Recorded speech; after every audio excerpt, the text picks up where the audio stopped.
the only way that you can truly secure a lane against TV as long as you don't underestimate meta. It still sounds bad when even I say it right. Maybe it's just a bad point. Maybe I'm just not cut out for this analysis stuff.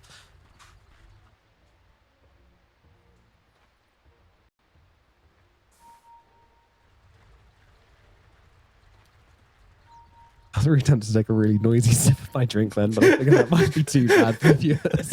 I know you don't like it, but then... Yeah, well, Ponlo, he pokes the Hornet's nest, and the Hornets come rushing out to defend their queen, or whatever Hornets do. But it looks like Moonlight might be the one in trouble, even under the tower. Is he going to be able to stay alive here? They do get him. They bring him down. Hansken gets the kill in the end. And, yeah, on a knife's edge, they will kill him off with our Arcane Curse. And that is the 7.33D not actually coming into play too much in that nerf, right?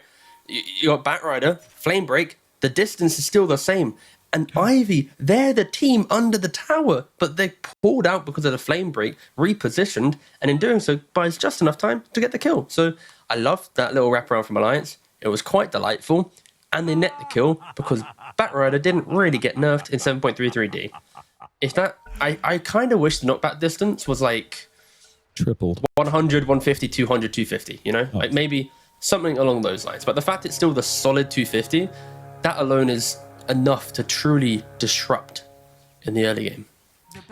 Intuitively. Meanwhile, they're all sitting under this dire ward here, and I'll also watch them ward as well. So that should be an easy D ward for Moonlight in the middle lane if they're paying attention, which I believe they were, because there are some things coming out. But yeah, I love this ward so much. This one's so sick for a laning ward.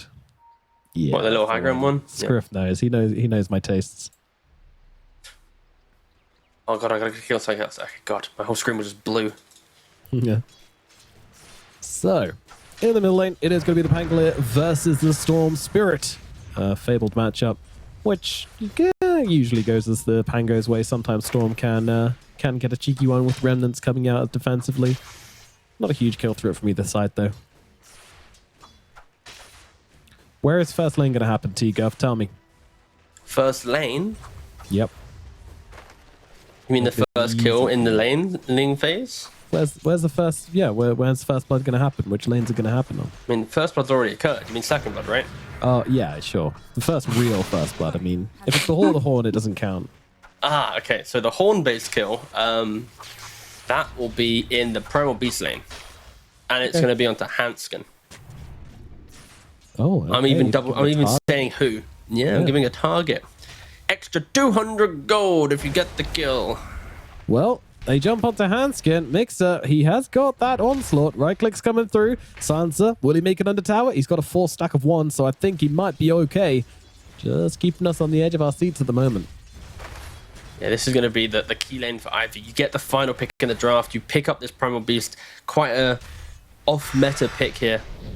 But you are going to be able to do the damage. Don't forget Trample, it is magical damage. So TB, with your high armor and your fragile HP pool, not going to enjoy this Primal Beast on top of you. Yep. Or when Muerta came out, everyone was like, wow, we're a hero which changes your right-click damage to magic. And Primal Beast's like, wow, like as a joke to you? I've already been forgotten about. Yeah. Yeah, just at any minute you look away from this lane, it's just blast off into onslaught and boom, they're deleted. So if we look away, we're gonna have to tentatively be ready to flick back at any second. Oh, but we did just miss an amazing Netherward kill on the top lane by S4 and Ponlo, so... Oh, bottom lane, kill. Scriff! Gotcha, idiot! I got him! Oh my god! Oh, too easy. Oh god, too easy for Nomad Easy. Okay. Oh no, I'm sorry, Scriff. I'm sorry. Come on, TK. I'm sorry. Oh. Gotta be careful not to upset them. They're fragile people. Well, another day, another Netherward kill for the side of Alliance. Extra last hit here and there. Actually, Jim is walking on an interesting way, but he is very fast with this Pugner, so this nerfed Flame Break not going to be enough to really get on top of it anymore. I don't know why, but Scriff showing us the top left hand of the map just reminded me how much I'm upset with the Mighty Mines and all this. Like when I read the patch notes, I was like, the Mighty Mines? This is insane.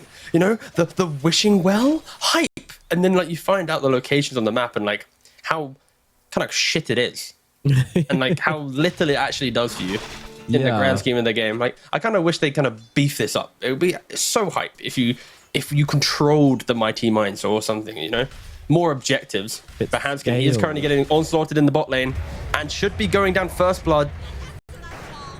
Well, first blood for the Haunty, but yeah, close. Second blood. Second blood. I got baited. Blood that matters. You actually brainwashed me into thinking it wasn't a kill. Hell yeah. Single-handedly ruining this broadcast. First you script, now you. One by one we fall, but no. So far, very even start to the laning phase. Nothing too unexpected, of course. But Ponlo is actually trying to go aggressive and... Yeah, there comes the Bone Flamebreak, and as you say, their knockback doing a hell of a lot of work to bring down the Storm. Rue will die elsewhere on the map, though, so the TP does get a little bit of revenge as they're away from lane, but... Yeah, great rotation to the mid side. Killing off this Storm early on. Exactly what you want to be doing pre-level 6. It's way easier. Yeah, great. Yeah, and for me, I'm looking at Mixer's quick button. He's got a Void Stone in there with a Ring of Health. So is he potentially going for a Lotus Orb Brush? I'd be surprised if this became a Meteor Hammer due to the style of the game, but maybe just a Lotus to be able to get on top, get rid of the global, and then lock someone down with the Uproar. Could be quite a cool play. We'll see how that develops. Interesting, yeah. Always good to have some sort of dispel in hand against that Sansa. BKB often a bit too high commitment just to throw down in those situations, so something cheap and reusable is what you want. Storm again in the middle lane getting kind of low to churn. Is just constantly just churning out damage onto the guy. She's still got 2 ball charges remaining. He's had such a horrendous start to the game, let's be real. He dies to the first blood, and then he gets rotated on by level 2 Batrider. Like Ponlo, he right now is truly lifting this early game for Alliance. He has set up best part of every key kill from the mid lane, the 2 of them. And yeah, he might even go back and look again. Looking to be one of Ponlo's best series so far. I mean, if this continues, we're only 5 minutes into the game, but last game he was also leading the aggression across the map. So if this keeps on this way, then, you know, Alliance, you need to find out what this guy ate for breakfast and buy him more of it. Oh, also nice ward from Hanskin. Just to the right-hand side of the bottom rune, he places it on the low ground, so now it's not in position to check for the high ground. Quite a traditional D-ward spot. And Moonlight again, he's in so much trouble. The whole team of Alliance basically comes jumping upon him here, and they are going to be able to help him out. Down he goes. Another death in the mid lane for Moonlight. This is 0-3. Yeah, I don't think we've seen Moonlight be 0-3 too often in series. He's quite a stable mid lane in regards to his farm and aggression and distribution of that, but no, this game from Alliance, very reminiscent of the days that they were, I'm just gonna say it, they were good. Because like they often would lead the laning phase, and like in all iterations of Alliance. Like the first 10 minutes is where Alliance shone, and then the rest of the game was where the variables could come into play, right? But this is a really compelling start for them potentially getting a 2-0 here. Their first 2-0 in the DPC. Oh wow! Sorry, I just watched the most support thing I've seen in my life, and I loved it. Charlie's courier was about to die to the tower. Hanskin literally runs under the tower to tank it for the courier instead. No little target to him. Pretty sure he clicked on the enemy as well to make sure. That was some saluting stuff right there. But Charlie is actually going to get brought down here. I was expecting some sort of response from Ivy, and they're going to find it. Big kill. And now Storm hits the 6, jumps in, gets a kill into Hanskin as well. That's going to be 2 for Ivy down in the bottom lane. Overstaying their welcome, getting hungry for the tower, and now Rue will deny it. I mean, the fact that you're taking the off-laner's tower at 7 minutes 30, that is pretty rare in most forms of Dota. But, of course, Charlie getting in the position of maybe going for it. Yeah, Ivy have to get the kill. If they don't go for the kill, TB gets a free safe lane tower, opens up his entire jungle for basically gank-free farming. That would have been a complete disaster. So, yeah, Ivy needs to do that type of rotation. Does it really stall out the game? Not too much, but at least doesn't give Alliance the confidence to make every single move they want. 8 minutes, which means there's a party in the middle lane once again. Ponlo is going to be the one to secure the rune this time. Moonlight coming on over. He has got the zip. He's going to go for it here, and he's going to be able to grab the shield rune. Yeah, Ponlo did not pick it up in time. So first, they'll have to rip through the shield, and then they'll have to rip through the health itself. But I'll jump forward here onto Ponlo, and Churn's not actually that healthy either. So after this Rolling Thunder, he needs to get himself away, but manages to clip him with the edge of the swashbuckle there. They will get the kill onto Ponlo as well, but more than worthwhile for Alliance. Churn timing that swashbuckle beautifully, where he didn't overcommit, but still got the kill. Yeah, and for 8.5 minutes of this cast, I've not had to say S4's name once, but now I'm going to talk about him. He's got the Vanguard and the Mana Boots, sitting top 3 net worth, shoved out the Faceless Void from lane, level 7.5 to the Void's barely hitting 6. Of course, Faceless Void isn't a counter in any way to Timbersaw, doesn't really lane into him that well. Time Dilation is more of like a teamfight style counter rather than anything laning based, and yeah, this tower should fall as well. 2 towers falling before the 10-minute mark for Alliance. A very strong start for them. This is huge. And, you know, this is a whole lot of map for Charlie to play this game as well. So we'll see how Alliance are able to use and abuse that. Churn getting surrounded. There's 3 heroes upon him right now. If he can get to this low ground, though, I think he's going to be safe enough. Mixer still chasing forwards as Ponlo wraps around as well. Everyone just kind of walking around each other, and no one really committing to the engagement.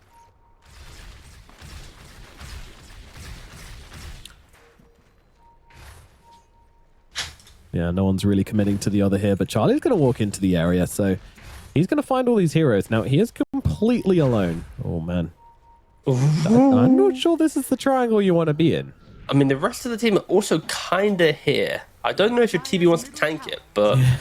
I mean, he's actually managed to wrap himself around. They're going to be so surprised when there's just a TB walking out there at high ground behind them, and yes, that's exactly what happens. Nintendo's going to get dropped. Mix is just stomping away on no one in the middle of this engagement. It's looking pretty awkward for him. He does manage to find himself a Pangolier to smash on the ground, but it's not going to last for long. Charlie grabs another. Now the Storm jumps in. Moonlight trying to find a hero to jump on here. He's got this Arcane Rune, so he can pump out a lot of damage. But they managed to get him locked down with the lasso, and that's just Moonlight dead as well. Another hero falls. Ivy. That is not the kind of engagement you want to be taking there. Ivy are struggling so much to connect the heroes, and this wraparound from Charlie, perfectly timing it to get into the high ground, and then Ivy go through the low ground, and then I think it all comes down to this ward that has taken place that didn't get dewarded that I mentioned earlier. Like, this ward gives all the information necessary for Charlie to make that move, for Alliance to get in position, and S4 rotates in as well just to seal the deal. And when you're picking this Primal Beast in last pick, you need him to get kills in lane, but he wasn't able to get important kills. He couldn't protect his tower, and now he's going to feel a little lost on the map. You know it's a bad feeling, because a Taker is having to use a Chrono onto the Batrider just to get a little bit of salvation in this game, and Taker takes the final blow as well, so he's also going Midas. Oof, really going to go for the... Game's not looking good, boys. Hold on tight. We're going the rocky road of farming ahead. Yeah, I mean, to be fair, it's the same thing that Charlie did last game, and it worked out okay for him, so Monica gonna try out the same thing. Yeah, copy-paste the build, definitely. Never seen it before. Charlie did it. Now he's like, wow. Oh, yeah, that's what was first. It would be kind of hilarious if every single division of the world was isolated in a bubble where the players couldn't see other regions play. Yo, like, the fans could see, but it's like China comes in and it's like they're 7.33. They have to play the entire Division 1 without any information. Yeah. And then they finish it. Cool. And then when they go to the major, then it's like fresh air hits them. And they see what Europe did for 3 weeks. They see what China, you know, or SA did. And they're like, wait, you guys aren't playing IO carry? Yeah, exactly. Like, that would be so insane, but also impossible. You're basically blocking their internet for 3 weeks. Yeah. You'd have to put them in like isolation booths, which wouldn't be too friendly for the team. Everyone in the world has to that, but we all experience isolation, you know. So we're all now that's true. Somewhat experienced. No excuse. You could do with and it. And if that it's like, I don't know. That's an idea to be explored. Maybe not for this cast, but yeah. Maybe if there like, is a Mr. Beast ever gets really into Dota one day, he could fund that, but otherwise it seems unlikely. All right. Someone start messaging. Hit him up. I walked all the way to America. Okay, I'm going to stop. Anyway, Charlie, he is happily hitting all the creeps, top of the net worth. We're yet to really see a global come into play. But now is kind of the time, right? You got the Diffusal, the DD on the Pangolier. All you need is that one opportunity where Storm zips in, Hanskin isn't in the one getting jumped, but instead they're on the Void. Easy peasy. Global Silence comes down. Metamorphosis pop for the damage, and they're just able to blow up the Void in a matter of seconds. He's got no way to defend himself, and guess what? He's dead with Midas off cooldown as well. The ultimate horrific scenario for him. Ponlo, meanwhile, getting jumped in the bottom side. He was just trying to get some creeps. I mean, he's still trying to outplay them a little bit here, but death shall come to the bat eventually. Mixer squashes him. But that's all Tower's fault. This is pretty bad. Oh, Moonlight jumping in whilst the tower is attacking, but actually the tower is now gone as Charlie kills that out. That Metamorphosis, though, getting pretty low. The sun is setting for Alliance here. Might be time to get yourselves out. Mixer waiting on the high ground. He's got the trample available. This could be bad. They're on top of Charlie right now, but Tron comes rolling on in. He's got the Rolling Thunder up once again. Mixer's the one to fall instead, and Tron will keep him nice and safe. So 5% on the sidelines as well. S4 enters the engagement and gets himself a pick-off onto the Pugner as well. Moonlight, he is pretty low on mana. He's going to use all of it for this big zip back, and that should be enough to get him out. Wait. The Void's back as well. He's just like awkwardly trying to farm right next to this engagement. Yeah. He should be fine, but I can see why. Like, he's got the Chronosphere, so he's like, well, if I just farm in that area, I could jump over and throw them a Chrono if they need it. Otherwise, yeah. Already, Hanskin is doing so much work on this position 5. Oh my. Through the global layering. I mean, Ponlo's playing a mini game right now of how annoying can I be. He's dragging heroes around the map. He killed Storm Spirit twice in the early game. He's taken a couple Wisdom runes. He's 400 gold away from Blink Dagger. Sure, he's going to go down again, but like... Wait, is he? Is he? Mixer's trying to chase, but he's not quite fast enough. Or is he fast enough? He's Tumblr's got like an toying occasional tick here. Oh, okay. There we go. Just hover over Pulverize for a second here, guys. I just want you to see the range of this ability. Yeah. Was that in range? No. Resolutely no, it wasn't. But, you know, Dota's be like that sometimes. Sometimes you just got magnet hands and, yeah, the enemy's like Wolverine. 7k gold lead now at the 15.5-minute mark. Yeah, Alliance, they are thriving in this series. They have played some of the, I guess, cleanest Dota that they played so far in this DPC. It's like, where I look at them, I'm like, okay, the moves they're making feels like they have like a goal in sight. It doesn't feel like they're just panicking in the moment or just making these like random unforced error plays where if it goes well, sure, but if you lose it, it's disastrous to your lineup. So I think at least Alliance have shown development in this third tour. And into the pit we shall go. Alliance looking to take their next objective. This is some fast pace being set by them at the moment, but they can do it. Yeah, not the quickest of Roshans, that's for sure. Luckily, it is doable due to Lucky Shot, disarming the Roshan, keeping him stationary. It does feel like Ivy aren't ready to contest this in any way, and Mixer did go for that Lotus Orb. Don't know if he brought that to light yet, but he is going to be able to dispel that global, get into their mix straight off of the bat. The bat, that's a phrase. And we don't need the Aegis. They just walk around. Yeah, we don't. Shun will go back for it. Seems like they didn't quite have the conversation about who would pick it up. Well, you take it. No, you take it. No, silly, you take it. But eventually, the Pangolier will grab it. Probably the better hero for it, of course. Terrorblade, whilst he likes farming with it, not super useful in fights, and that's kind of what Alliance want to be doing right now. Taking some engagements. Taker, he has no way to get rid of global. Like this Faceless Void, 1200 HP to his name, instantly gonna be dying inside of a global, especially the fact that Ponlo now has the Blink Dagger on this Batrider. Not an item you see too often, but he's scouted by a ward. Great D-ward as well. But Blink Dagger should now be very much understood by the side of Ivy. Smoke up from Alliance though. They want to get this item into the game, get a kill from it. Ideally, it would be Moonlight.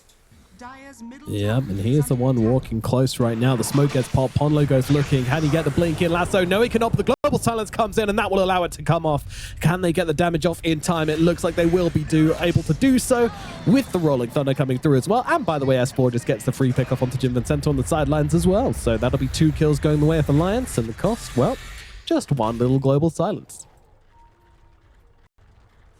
Yeah, a little bit late on the global, but let's be honest there. It was a quick blink in, and then I think information was processed into go. I think if Moonlight was able to maybe do a large zip rather than this little mini zip he did, would have potentially changed the events there. Global U, Storm gets out, but Doesn't occur. Yeah, Alliance able to get the gank going. Realistically, for a Storm, you know, you're there. You just have to click Ball Lightning as soon as possible, and it's likely for sure. not going to be. Oh, it's not enough for easy. that, Just to be very clear, this is like not an easy thing to click minimap. play around. Yeah. Ball Lightning on minimap. Kick the wrong direction. He's gone. That's a dead tech. He's on my screen. No, Ponlo will get actually dropped by Moonlight here, but Moonlight, he's silenced up now. He's in some real danger. By real danger, I mean he's gonna get maybe out. Vincento trying to help him with, he's got a life drain available. Really wants to just kind of fill his teammate up here. That sounded wrong, but he's still gonna be able to make the escape. Chun still chasing as well. Got himself this Aegis as well, so this Pangolier will not be afraid to jump in deep against this team as S4 cuts him out from under the tower. Where did he even come from? S4 out of nowhere with the chair. And Jim Vincento is going to go down as well. My goodness. Alliance is styling in this series. It's just like run at your opponents, kill them, and for Ivy, they don't have anything to do right now. Like all their heroes, they don't overlap each other, right? Like the Storm can't play with the Void to get a kill. The Storm doesn't want to play with the Primal because there just isn't enough damage there. Pogner wants to enable, but who is he enabling? Storm's had a pretty hard game, and Techies is just kind of by himself. Like, it's so hard for Ivy to play this game now due to how the lanes went. And Alliance, they identify that, and they continue moving on, stride after stride. Net worth is flowing for all three cores. It's quite a stellar game, I must say. And the TB has picked up the Skadi, going for the BKB potentially as well soon after. Like, he is arguably very unkillable soon. Yeah. This next Roshan will be a real decider for Ivy. If Ivy can't contest the second Roshan, the win probability will probably be in high 90s. I think right now it's like maybe 83% is my gut guess. But second Roshan will push it to high 95s. That's my guess. Okay, you're pretty far off. You're 10% off, I'm afraid. What is it, like 93%? Yep. Ooh, and this might make it even lower. Audica gets caught trying to go for the TP out, jumps over the cliff, but he is so very dead right now. Ponlo lassos him up and takes him down, and Audica will get smashed. I was given like a little bit of hope. Because Yeah. Dota Plus sometimes gives Chrono like high value, you know? It's like, even if you're down, you hit one Chrono, but maybe Dota Plus also clicked on the hero's items and went, wait a second, there's nothing here. I mean, it really likes late game tier heroes, so I'm not surprised that it likes TB quite a lot as well. Also very true. Alliance Spectre's grouped up. favorite though. I love Spectre. Luckily we don't see that here. The hero is very dead in the water. Yeah, sadly. Yeah, Metamorphosis up in 23 seconds. The real question here for Alliance is like, do you continue pressuring without BKB? And Ponlo stole another Wisdom Rune. Yes, like this guy is... Did you see He's his reaction wisdomed on everything. webcam as well? He was very amused with himself. That was There's pretty nothing hype. to take here for Alliance. Are they going to go for Tormentor, I guess? Okay, they're going to go for the Tormentor. Take everything from them, leave them nothing. All right, who's getting the shard? It's either Silencer, which is kind of okay. Yes. Okay, nice. It's always grief if Batrider gets it. Always grief for the support always Batrider to be able to right-click during lasso. And of course, the Silencer shard applies silence after 4 hits. So we've seen some players do treads on Silencer and drums. So then if you get the shard from Tormentor, you have like a very kind of cute way to play some engagements when people get on top of you. Of course, it's kind of difficult for a Silencer to get right clicks off in a fight. But there are scenarios that it can pay off. Now, the real thing to mention, now T-Gov has stopped talking, is of course the extra in-steal on Silencer, which is all any Silencer player cares about. It's getting that Right, sweet, tell me sweet more, tell me more. Oh, it gives you an extra 2. That's double what you should normally have, or if you're level 1, then even more. But anyway, Global Silence comes down as the Faceless Void tries to engage here. Doesn't get off the Chronosphere and might just get hammered down. He can't even get off the Time Walk. Utica is dead once again. Wonderful. Probably doesn't even want to be in this game anymore. They're going to move across towards Mixer as well. This rolling ball is going to actually be grabbed by Mixer. Okay, all right, that was cute. Just grabbing him the moment he breaks from that Rolling Thunder. And now Ivy, they're looking on the offensive right now. They'll be able to bring down Hansket as well. Rue is kind of low, though, and Charlie will be able to finish the kill. S4 grabs it as Moonlight gets up to the high ground. He's got that BKB, but it's about to run out. So we'll have to respect them. But for once, Ivy make a trade. It's not a very good one, but it's a trade they'll be forced to make. Yeah, at this point, they get whatever they're given. If Alliance was to overplay their hand, sure, Ivy might be able to capitalize on it. But without that, yeah, it's... You know what? What up, boss? I'd really like to see Ivy just go here, right? Like, you've got Chronosphere. They don't have global for once. They don't have meta. Just let it loot. Yeah, sure. I mean, you're 100% right. They need to, right? No meta, like you just mentioned. Global and gone 50 seconds. Like, it is a substantial enough window. And this Void, even though he doesn't have defensive capabilities, he has the Mjolnir. He has the Midas. Like, he has enough attack speed to do some damage. The question is, if you get a Timbersaw in the Chrono, he's not dying.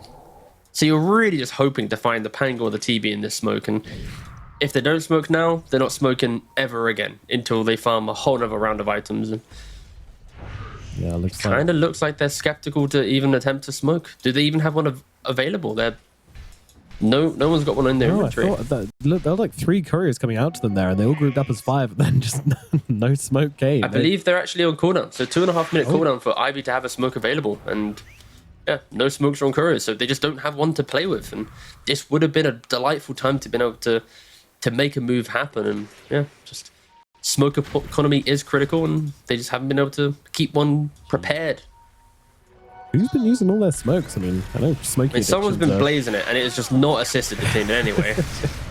S4, he's going to jump in, but he's got an ag at him. So, I mean, you can hit him all you like. It's not going to change much. And with that explosion, he might just be able to bring down the Faceless Void. Oh, man, that was a cool now.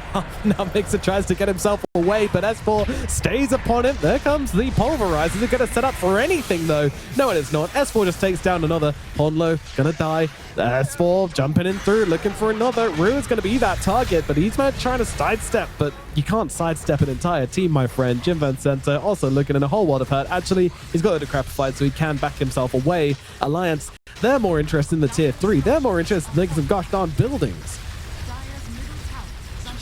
S4 just pumping out so much damage. Very optimistic for Void to attempt to tickle the Timbersaw at the start of that fight. And Moonlight as well, he just zipped in. He's got no mana. He might get Handskin, but I was at what cost? Nintendo, be careful. Those illusions, they hurt. But yeah, the baby bird maneuver saves him again. Thank you, Jim Vincento.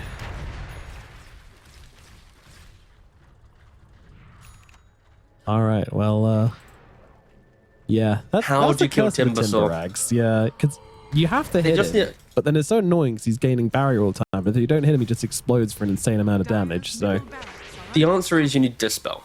Against Timbersaw, any Yules, Nullifier, any cheap Dispel instantly removes the Ag's active. So reactive armor, this 4.2k gold item, you get fully removed from the game with just one item.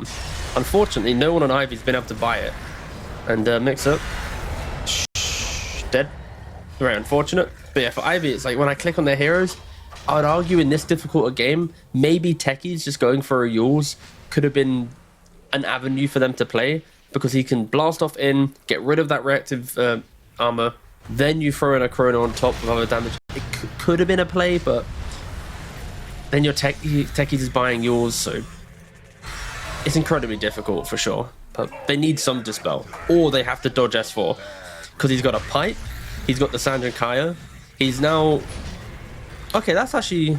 Yeah, I guess that's still the way that you do Vanguard. So you do Vanguard, disassemble to Pipe, and then keep the bit booster to then go to Octarine down the line. So it's kind of a way to remain tanky. It's not very cost efficient or effective or quick, but it's a logical way to utilize Vanguard still. Look, the carry players can do it with Echo Saber, the offlaners can do it with Vanguard. Meanwhile, Ponlo does get caught out of the middle lane. Rue and Moonlight tag teaming it up to bring down the Batrider. That has been, I think Ponlo has been treading the line between making a lot of space and dying maybe a bit too much for a team that's ahead, but he did super well in the early game, so I'll allow it. Benefit of being ahead is these random deaths often set up to chase down engagements like we see here. Like, Ponlo's dead, but that's because Ivy now had to find him. So any deaths that occur here, you can technically attribute and should assist Ponlo.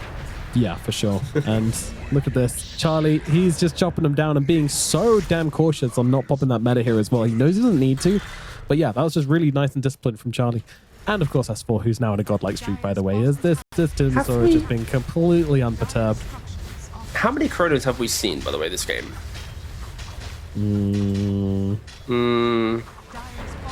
One. I'm even scared to say... Two? Wait, one? Maybe. Oh, two. There you I've go. seen one. I've just seen one. Yep. Here. All right. Is it going to do anything? No. Well, actually, it might get him killed. No. Okay. Okay. No, never mind. Audica, they try to heal him up, but they'll just go for Vincento first in the back lines, and now they look towards Moonlight. Oh, the silence from Silencer. It's huge. That's the shot coming into play. It was worth it all along. And their barracks is being shredded. Their heroes are being shredded. Their hopes are being shredded. And looking like they might be joining Alliance down in the relegation zone after this loss, because this is looking like it is going to be a 2-0 for Alliance right now. They're coming for the second lane of barracks. Ivy just not been able to piece anything together this game. They're going for a smoke, but I mean, you don't have a chronosphere. You weren't even able to fight with it. All right, they find Handscan. This should be a kill. This guy dies. This guy dies. Oh, the bashes. Yeah, it wasn't a bash there, Team Gov. He was absolutely fine. It's just nice to say bashes now and again, all right? It is. Aegis still in play. Charlie has Sunder available. BKB if needed. No meta, but still, just click away on this top racks and Mega Creeps could be yours. Don't forget, no matter we agreed on the thing. What? Oh, I see. Yep. Well, might not be happening yet. Moonlight jumping in, trying to find Charlie. Charlie, though, he's just going to pop the BKB. Very preemptive, but he just wants his barracks. That's all he wants, but the team are backing away. Well, I say the team is. S4 is not part of that. He's like, I'm staying around. I am the team. I stay. I mean, he's had an impeccable game. Yeah. Like, how do you stop this Timbersaw from doing what he does best, which is just running at your team? Like, Techies and Pugner, in some scenarios, can kill him off, but not at this, like, net worth advantage. Same thing with the cores. It's like none of these cores actively want to go near a Timbersaw. Like, not a single hero on Ivy actually deal with Timbersaw. And this was a first pick Timbersaw, may I add. Like, Ivy seem to have navigated their way through the draft, going for let's kill everyone else and hope that S4 doesn't own, and then suddenly he owns, and it's like, quite unfortunate. But for Alliance, meta is available in 5 seconds. I would be surprised if they did anything else other than muster the courage to walk up this high ground and get Mega Creeps. Maybe they wait for Terrorblade's BKB in 28 seconds. So he's just been picked off. Here. This might be the invitation to the high ground they were waiting for. Scardy's out as well. He's trying to get away. The onslaught is available, but it gets knocked back and Mix is dead. Ponlo's going to claim that kill. Charlie popping the meta, knowing that there is another objective to get right behind him. The pings are coming out, but what can they really do? A buyback from the Primal Beast. This is a time. This is a play. They have to try and stop this from happening. The illusions, though, they're also just whacking away at the buildings. Is there anything Ivy can do to defend this? No, there is not.